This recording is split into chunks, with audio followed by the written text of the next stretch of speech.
जो पहला प्रश्न बनेगा, भारत में प्रथम समाचार पत्र बंगाल गजट था। प्रश्न पूछेगा भारत में प्रथम समाचार पत्र कौन सा था? बंगाल गजट। इसको नोट करिएगा, बंगाल गजट था, जिसे 1780 में, जिसे कब 1780 में, अंडरलाइन करिएगा 1780 में जेम्स अंगस्टम हिक्की ने प्रकाशित किया। तो ये भी पूछेगा, डेट भी पूछेगा। पहला समाचार पत्र बंगाल गजट किसने प्रकाशित किया? James Augustus Hicky. तो सब आप इतना याद रखिएगा, अंगस्टम हिक्की, कब? 1780 में।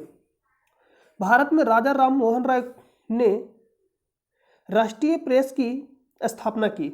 संवाद कौमुदी, चंद्रिका और मिरातुल अखबार का प्रकाशन किया। तो इसमें सब दो याद रखिएगा जरूर, संवाद कौमुदी और मिरातुल अखबार। किसके द्वारा प्रकाशन किया गया? तो राजा राम मोहन राय के द्वारा किया गया। इन्हें भारतीय पत्रकारिता का अग्रदूत कहा जाता है। मोस्ट इंपोर्टेंट है, भारतीय पत्रकारिता का अग्रदूत किसे कहा जाता है? राजा राम मोहन राय को। मिरातुल अखबार फारसी भाषा का पहला समाचार पत्र था। तो प्रश्न पूछ लेता है कभी कभी कि किस भाषा में प्रकाशित हुआ था। बंबई समाचार गुजराती भाषा का प्रथम अखबार था। हिंदी में प्रकाशित होने वाला प्रथम अखबार, मोस्ट इंपोर्टेंट, इसको आप नोट करिएगा, हिंदी में प्रकाशित होने वाला प्रथम अखबार 1826 में कानपुर से जुगल किशोर द्वारा संपादित उदंड मार्तंड था। नाम क्या था? उदंड मार्तंड था। किसके द्वारा किया गया था? किशोर द्वारा, उदंड मार्तंड। कब? 1826 में। हिंदी में प्रकाशित प्रथम अखबार, मोस्ट इंपोर्टेंट है। देखिए यहाँ लिख रहा है, कृष्णोदास पाल जो हिंदू पैट्रियाट के संरक्षक थे, उन्हें भारतीय पत्रकारिता का राजकुमार कहा जाता है। तो सीधा प्रश्न पूछेगा कि भारतीय पत्रकारिता का राजकुमार किसे कहा जाता है? कृष्णोदास पाल को, कृष्णोदास पाल को। नेक्स्ट है, बंगाली भाषा का पहला समाचार पत्र दिग्दर्शन। बंगाली भाषा का पूछेगा पहला समाचार पत्र दिग्दर्शन। तो जो हम आपको बता रहे हैं आप उसको नोट जरूर करिएगा। देखिए यहाँ भी आप लिखिएगा, तिलक ने अंग्रेजी में मराठा एवं मराठी में केसरी का प्रकाशन किया। तो सीधा प्रश्न पूछेगा, मराठा और केसरी किसके द्वारा प्रकाशित किया गया? बाल गंगाधर तिलक। तो ये प्रश्न हम आपको कराएंगे आगे। तो जो हम आपको बता रहे हैं उससे आप नोट करते जाइएगा और इसको आप नोट कर लीजिएगा, मोस्ट इंपोर्टेंट है। और इसको हम कल यानी नेक्स्ट वीडियो में रिवीजन के लिए लगा देंगे, तो आपका रिवीजन भी हो जाएगा। चार्ल्स मेडकॉप को समाचार पत्रों का मुक्तिदाता कहा जाता है। चार्ल्स मेडकॉप को समाचार पत्रों का मुक्तिदाता कहा जाता है। 5 स्टार इसको लगाइए, द मोस्ट इंपोर्टेंट है। प्रेस नियंत्रण अधिनियम, तो ये सब आप खुद से पढ़ लीजिएगा, इसका PDF आपको टेलीग्राम चैनल पे दे दिया जाएगा। देखिए जो इंपॉर्टेंट है उसको देखिए। बंगाल गजट संस्थापक कौन था? James Augustus Hicky. कब प्रकाशित हुआ? 1780 में। संवाद कौमुदी राजा राम मोहन राय जी के द्वारा। नेक्स्ट है, देखिए यहाँ इंडियन मिरर, मोस्ट इंपोर्टेंट, किनके द्वारा प्रकाशित किया गया? देवेंद्रनाथ टैगोर और मोहन घोष के द्वारा। दोनों अगर ऑप्शन में रहेगा तो आंसर दोनों होगा, या कोई ऑप्शन में रहेगा एक तो कोई एक आंसर होगा। तो इसको आप नोट कर लीजिएगा, इंडियन मिरर। नेक्स्ट है, देखिए केसरी और मराठा, मोस्ट इंपोर्टेंट, किसके द्वारा? तिलक जी के द्वारा, बाल गंगाधर तिलक जी के द्वारा किया गया। केसरी और Maratha, most important. The Hindu B Raghavachari, आप इसको याद भी कर सकते, नहीं भी याद कर सकते। Bengali Surendranath Banerjee, most important. Young India Gandhi ji के द्वारा। नवजीवन और हरिजन किनके द्वारा शुरू किया गया? गांधी जी के द्वारा प्रकाशित किया गया। क्या क्या? तो यंग इंडिया, नवजीवन, हरिजन। मोस्ट इंपोर्टेंट है बंग दर्शन, बंकिम चंद्र चटर्जी जी के द्वारा। इंडियन ओपिनियन गांधी जी के द्वारा। गांधी जी के द्वारा 4 मोस्ट इंपोर्टेंट है जो समाचार पत्र प्रकाशित किए गए। इंडियन ओपिनियन, हरिजन, नवजीवन, यंग इंडिया। वंदे मातरम अरविंद घोष। तो अगर समाचार पत्र पूछेगा कि वंदे मातरम किसके द्वारा प्रकाशित किए, BPSC में पूछा गया प्रश्न है। और ये मोस्ट इंपोर्टेंट प्रश्न इसलिए बन जाता है क्योंकि वंदे मातरम जब भी आता है तो हम लोग किसका मतलब किसको आंसर करते हैं? वंदे मातरम पूछा जाए तो बंकिम चंद्र चटर्जी कर देते हैं। इसलिए आप गलती नहीं करिए। प्रश्न पूछेगा कि वंदे मातरम समाचार पत्र किसके द्वारा प्रकाशित किया गया? अरविंद घोष, मोस्ट इंपोर्टेंट है। युगांतर वीरेंद्र घोष और भूपेंद्र घोष, स्टार लगा लीजिए। सब ये सब जो प्रश्न आपको बता रहे हैं मोस्ट इंपोर्टेंट, इतना ही प्रश्न आपसे पूछा जाएगा। नेक्स्ट है Ghadar, Lala Hardayal. Bombay Chronicle most important, Firoz Shah Mehta के द्वारा। New India Annie Besant, Commonwealth भी पूछता है एनी बेसेंट। ये हो गया आपका। Hindu Times Searchlight most important, Sachchidananda Sinha ji के द्वारा। कौन सा? Searchlight. और नेशनल हेराल्ड जवाहरलाल नेहरू। तो इतना प्रश्न है जो बनेगा, आपसे पूछा जाएगा, तो आप इसको नोट कर लीजिए। देखिए वंदे मातरम में भी ऑप्शन दे सकता है, हरदयाल और श्यामजी वर्मा, लेकिन अरविंद घोष ही अगर तीनों ऑप्शन देगा तो ऑप्शन में तीनों आंसर हो जाएगा। देखिए वंदे मातरम या हरदयाल श्यामजी वर्मा, वंदे मातरम अरविंद घोष। तो अगर तीनों ऑप्शन तो ऑप्शन में तीनों आंसर होगा। तो ये मोस्ट इंपॉर्टेंट था जो आपको हम करा दिए। अब प्रश्न।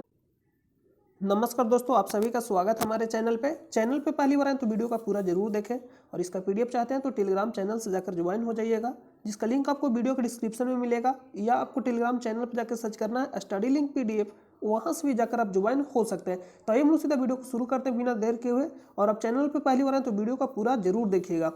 तो आज का जो पहला प्रश्न है, 28 फरवरी 2021 को PSLV-C51 यानी जिसको बोलते हैं कामन द्वारा कौन सा उपग्रह प्रक्षेपित किया गया था, यानी लॉन्च किया गया था PSLV-C51 के द्वारा। तो कौन सा प्रक्षेपित यान लॉन्च किया गया था, कौन सा उपग्रह लॉन्च किया गया था? Amazonia first.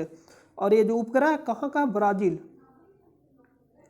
एक करेंट का प्रश्न है, लेकिन ये कहाँ का है? ब्राजील का। ये पहला उपग्रह है ब्राजील का, तो इसको आप नोट कर लीजिएगा, मोस्ट इंपोर्टेंट प्रश्न बनेगा।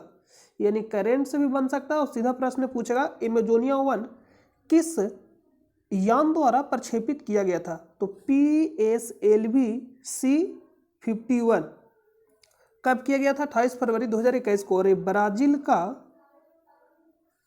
क्या है? फर्स्ट उपग्रह है। ये ब्राजील का पहला उपग्रह है। और किसके द्वारा प्रक्षेपित, मतलब कहाँ से? तो भारत से प्रक्षेपित किया गया। तो इसको आप नोट कर लीजिएगा। और यहाँ से क्या क्या प्रश्न पूछा, देखिए एक होता है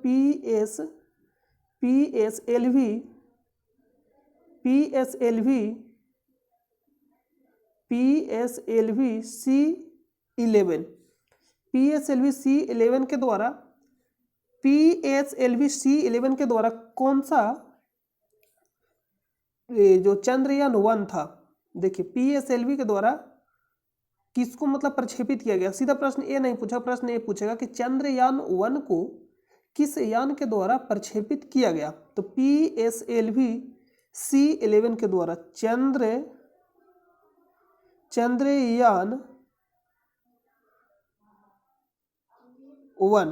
चंद्रयान 1। और इसको कब प्रक्षेपित किया गया था? 22 अक्टूबर 2008 को। इससे बहुत ज़्यादा रिलेटेड प्रश्न बनेगा। चंद्रयान 1 को कब प्रक्षेपित किया गया? 22 अक्टूबर 2008 को। किसके द्वारा प्रक्षेपित किया गया? PSLV-C11 के द्वारा। और चंद्रयान 2 पूछेगा तो चंद्रयान 2 किसके द्वारा प्रक्षेपित किया गया था? तो यह प्रक्षेपित किया गया था 22 जुलाई 2019 को। 22 जुलाई 2019 को GSLV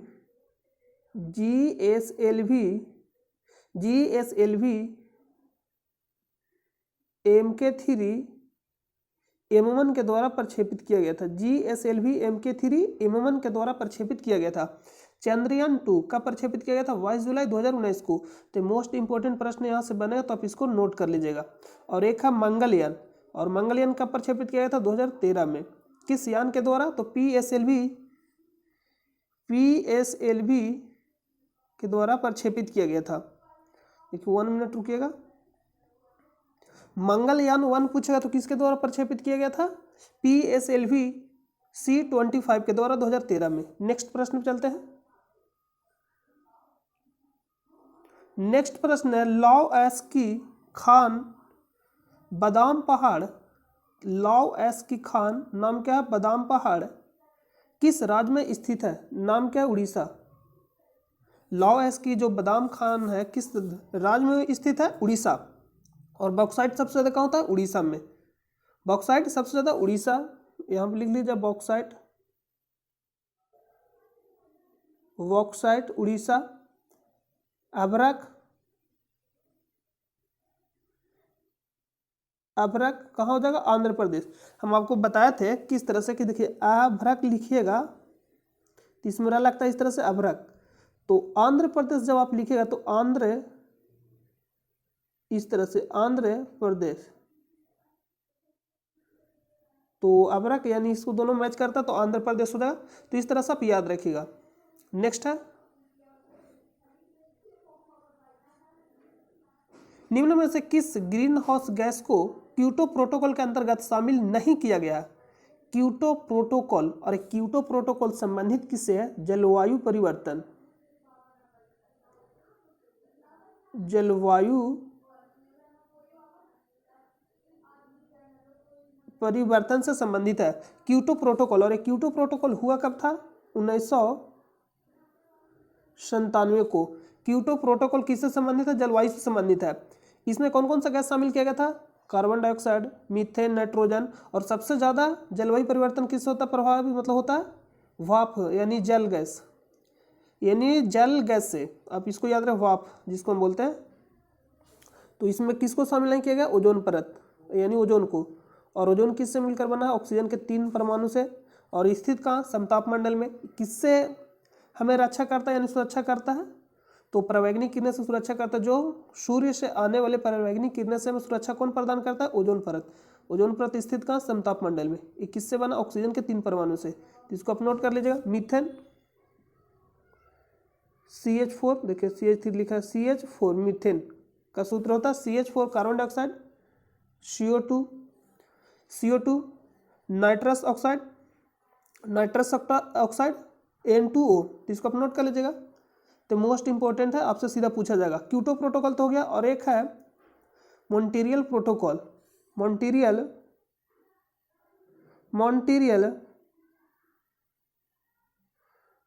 प्रोटोकॉल एक किससे संबंधित है, ओजोन परत के संरक्षण से, ओजोन परत के संरक्षण से। और ये कब हुआ था, 16 सितंबर 1987 को। इसलिए हम लोग 16 सितंबर को ओजोन परत संरक्षण दिवस मनाते हैं। इसको आप नोट कर लीजिएगा। नेक्स्ट प्रश्न है, निम्नलिखित गैसों और उनके सूत्रों का मिलान करें। तो मीथेन अभी तुरंत आपको बताया, CH4 तो यानी A का 1 हो जाएगा, A का 1। तो A का 1 अगर आप देखिए यहाँ, तो A का तो 1 हो गया, और देखिए B एथेन। तो मीथेन जो होता है ना, मीथ यानी पहला पे होता है, एथेन यानी दूसरा पे होता है। तो देखिएगा C2 यानी दूसरा पे कहने का मतलब है कि कार्बन का संख्या कितना होगा, 2, और मीथ कहने का मतलब पहला पे होता है, तो कार्बन की संख्या कितना होगा, 1। तो मीथेन तो 1 हो गया, और methane, ethane, propane, butane, pentane इस तरह से होता है। तो मीथेन पहला पे होता है और इथेन दूसरा पे, यानी कार्बन की संख्या कितना होगा, 2 होगा। तो इसमें आप देखिएगा तो 2 कहाँ, यहाँ, तो B का हो जाएगा 4, V का 4, तब यहाँ मिलाइएगा तो A का 1 B का 4, यानी ऑप्शन नंबर D। तो इस तरह से आप मिला लीजिए। प्रोपेन में क्या होता है, मेथेन, एथेन, प्रोपेन, यानी तीसरा नंबर पे होता है। तो तीसरा नंबर पे होता है प्रोपेन। देखिए यहाँ पे मिलाइएगा प्रोपेन। यहाँ पर अगर हम आपको बताना चाहेंगे तो यहाँ पे गलती दिया गया। देखिए ये जो दिया गया है, 1 मिनट, ये जो दिया गया यहाँ पे, देखिए यहाँ पे जो दिया गया गलती दिया गया, इसको कट करके लिखे C3H8 होगा, तो होगा प्रोपेन के 2 नंबर, समझिए। तो इसको सुधार लीजिएगा। और ब्यूटेन 3 नंबर। तो इसका राइट आंसर का ऑप्शन नंबर D। नेक्स्ट प्रश्न पे चलते हैं, गलत लिखा हुआ था सूत्र। गुजरात की पारंपरिक बुनाई को डॉट के रूप में जाना जाता है। जो गुजरात की पारंपरिक बुनाई है उसको किस रूप में जाना जाता है, गुजरात की पारंपरिक बुनाई को किस रूप में जाना जाता है, इसको पटोला के रूप में जाना जाता है। देखिए यही आपका पटोला, ये क्या है, गुजरात का पारंपरिक बुनाई। नेक्स्ट है, दिए गए विकल्पों में से अस्थि और मानव शरीर के संबंध भाग के गलत युग्म का चयन करें। गलत युग्म का चयन करना है तो कार्पल कार्पल बोन गर्दन में नहीं होता है। देखिए कार्पल बोन जो होता है कहाँ होता है, ये जो आप देख रहे हैं अंगुली, आप देख रहे हैं तो अंगुली जो यहाँ पे हो गया आपका, ये हो गया कार्पल बोन। तो कहाँ होता है, फिंगर में, यानी आप बोल सकते हैं हाथ में एक तरह से, लेकिन यह गर्दन नहीं होता। ऑप्शन नंबर सी क्या हो जाएगा, गलत हो जाएगा। बाकी जो दिया गया सही दिया गया, जबड़ा, मैक्सिला जबड़ा हो जाएगा। जनुका अस्थि यानी पटेला बोन, पैर ये सही दे रहा। अंता प्रकोष्ठिका अस्थि हाथ में, तो ये भी सही हो जाएगा। नेक्स्ट प्रश्न पे चलते हैं।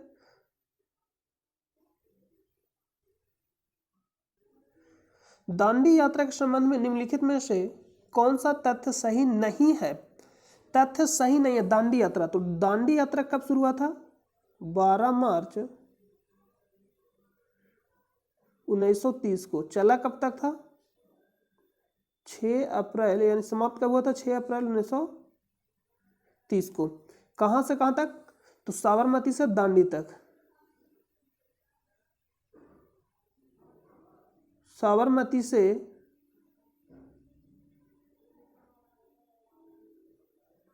दांडी तक, साबरमती से दांडी तक टोटल कितने दिनों तक चला था, 24 दिन, यानी 24 डे। और इसमें कितने स्वयंसेवक आंदोलन शामिल थे महात्मा गांधी के साथ, 78।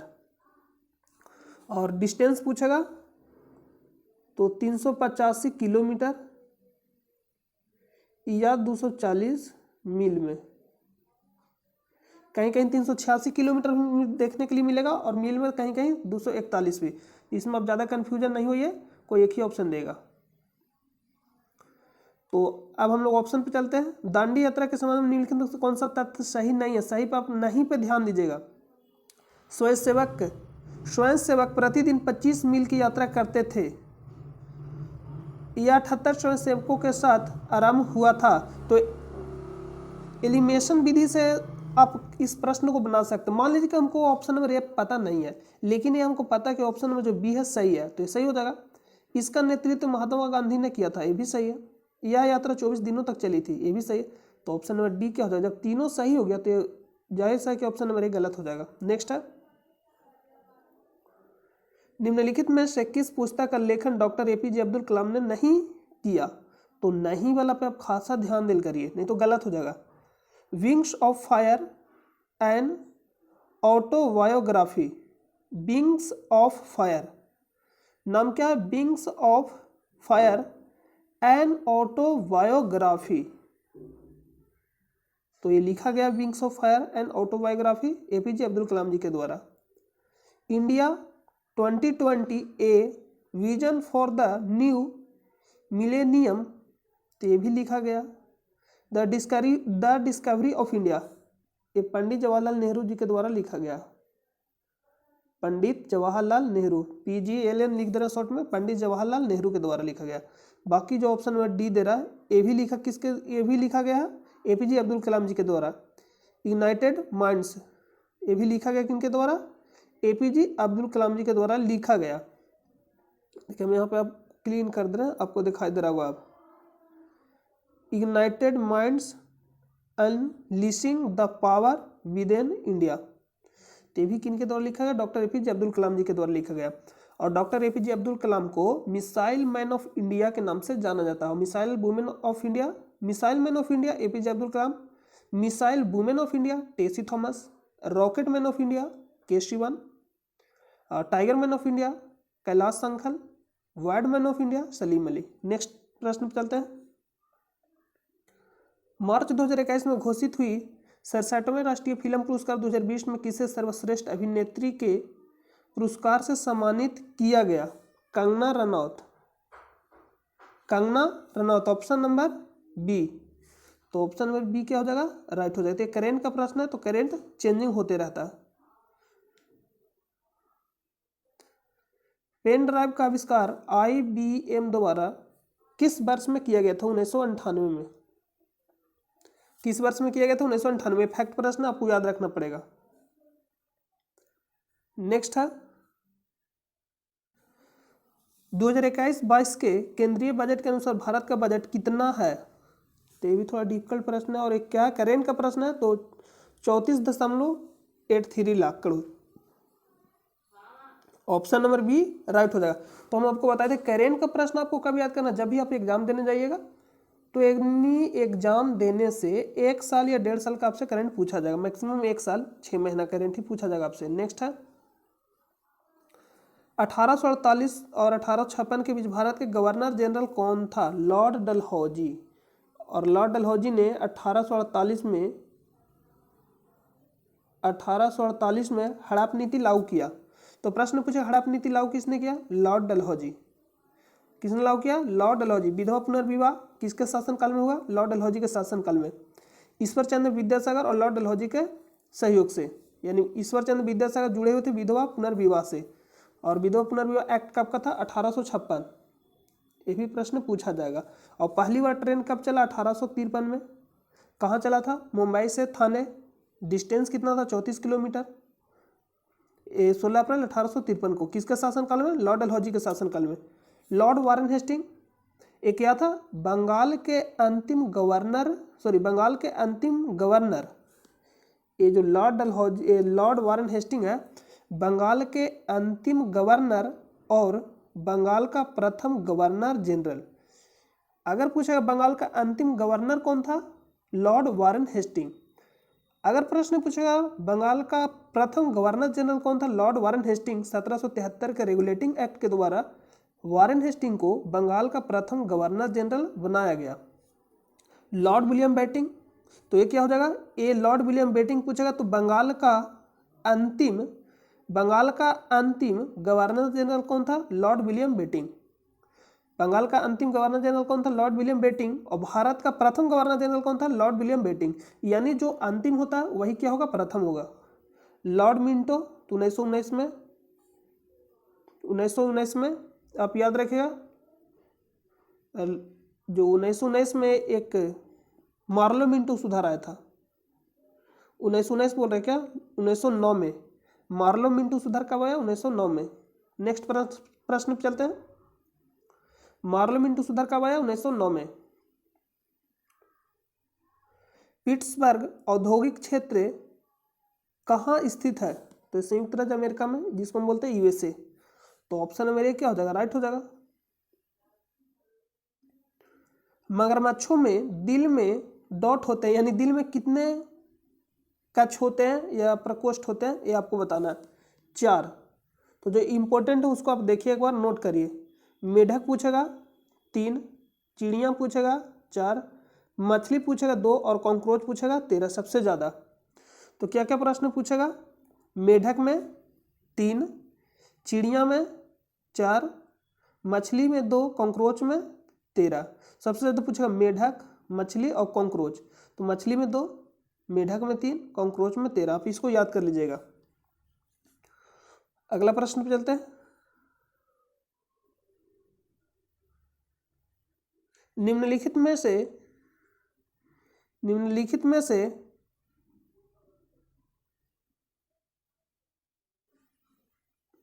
देखिए 1 मिनट रुकिए।